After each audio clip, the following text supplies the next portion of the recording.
Welcome to the channel, guys. We are back again, and today I'm going to be doing first impression on Lhomme IDL Extreme, so stay tuned for that. And if you like the content, hit that like and subscribe button. I really do appreciate it. So I've heard constantly a lot about the Lhomme IDL line by Guerlain. I did actually blind buy the Cologne, which I did another video about, and was not particularly impressed with it. Not a huge fan of it, but I do like almond notes a lot. So I am curious about this line, and the Extreme, which sounds a lot better for a fall, winter, has tobacco in it, has other notes that sound really good. Definitely caught my eye. This is also a 2020 release, so definitely want to check this out. I do want to give a shout out to Chris over from Casual Fragrances. He did send me this sample to check out, so I appreciate him doing that for me. The presentation, in case you're curious, is the same as all of the lines. It looks exactly like this, only it's red in here. The juice is also sort of like a brown color. Nothing too special to talk about there, although I do generally kind of like this presentation. But without further ado, let's get into it.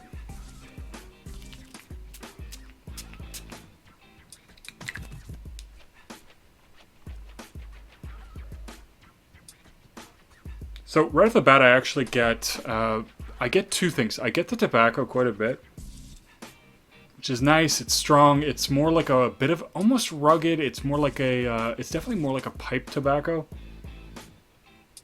It's not really like a cigar. That almond is very, very strong. I do actually get a bit of a cherry type vibe there. Now that's kind of interesting. I don't think cherry is actually listed, but this does have a very strong tobacco. I get a little bit of that almond vibe, similar to the almond vibe in this one. It's kind of creamy, but it's definitely very different. The tobacco note reminds me a little bit of something like Insurrection Wild, which is a clone of Pure Havane, but given that it's a little bit lower quality, the tobacco note is actually a little bit different, so of course they're discernibly different. It is still really nice. So definitely very fresh feeling to that tobacco. So not fresh in the sense of like a spring or summery type fragrance or a citrusy aquatic fragrance. Fresh as in kind of the opposite of like red tobacco, where you get something that's a little bit more wet and a little bit denser. This has a lightness to the tobacco, even though it's actually a very strong tobacco note. It's not as thick feeling, it's not as dense, and it's definitely not wet. It's very sort of dry and almost prickly. I get a really slight undertone of sweetness. It is a little bit sweet, but that tobacco note for me is really strong. It's actually almost completely overwhelming the almond. But I will say right now that I think this is already better than Lhomme IDL Cologne. I think this might be something nice for the summer. It is a bit, there is definitely a complexity there where there's a lot of other facets going on that I'm getting or picking up on that are not just the tobacco, that are giving it a few or some interesting layers to peel back on.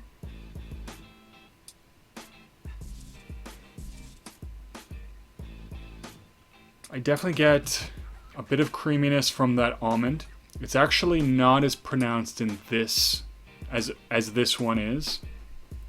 I do get a little bit of, I think there's a plum note. I get that. And actually I do get the cinnamon now. It adds a little touch of spice to it. Not tremendously spicy, but it does add a little bit of that prickly quality to the tobacco. So there's a dry tobacco with a little bit of almond. It's actually not as strong as I thought it was going to be. I thought the almond was definitely going to be the main player. It certainly for me is not.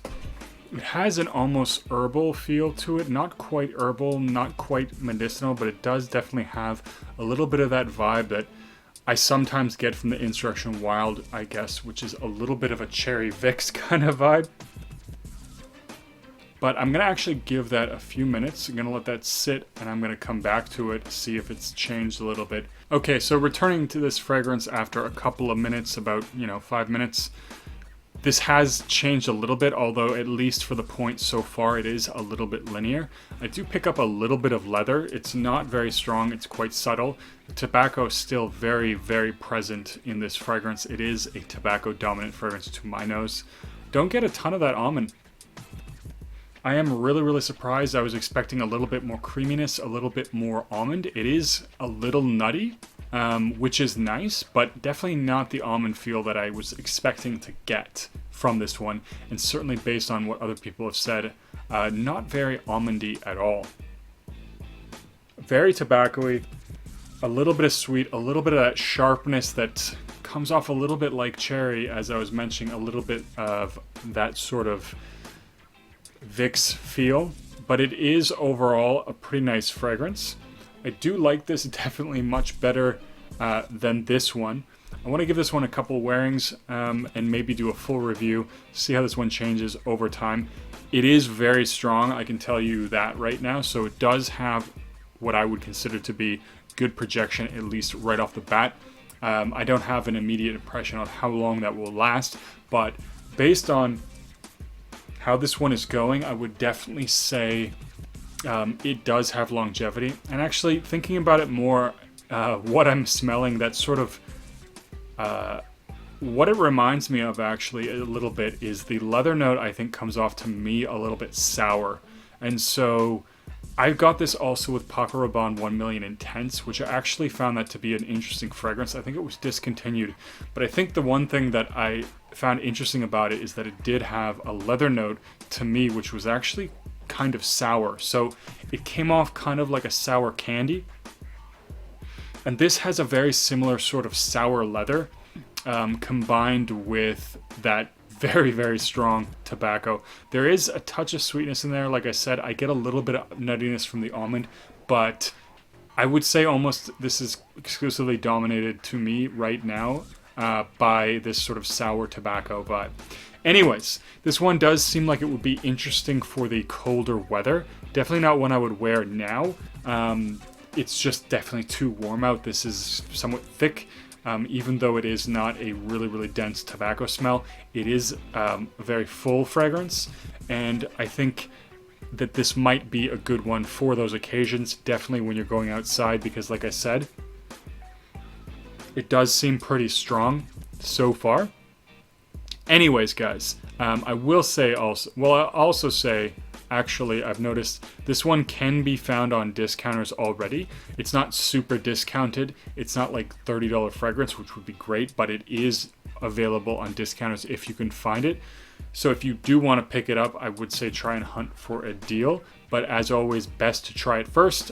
This one may not suit you, but if you didn't like Lhomme Ideal Cologne like I didn't, and you do like notes of tobacco, leather, you might actually enjoy this one. So I would say definitely check this one out, get your nose on it, see what you think. Anyways, I am going to cut the video there, guys. That's it for my first impressions. Right now, I do think this is a solid fragrance with a lot of potential. Potentially a good release for 2020. I will have to definitely check this one out. But as I'm getting whiffs of it in the air, it does have a very pleasant, nice tobacco. It's also not as sour in the air, but that leather note, when you smell it up close, it definitely is. But anyways, do you have you tried anything from the Lhomme Ideal line? If so, which one? And which ones do you like the most? Let me know in a comment down below. Don't forget to like and subscribe, and I'll see you guys in the next video.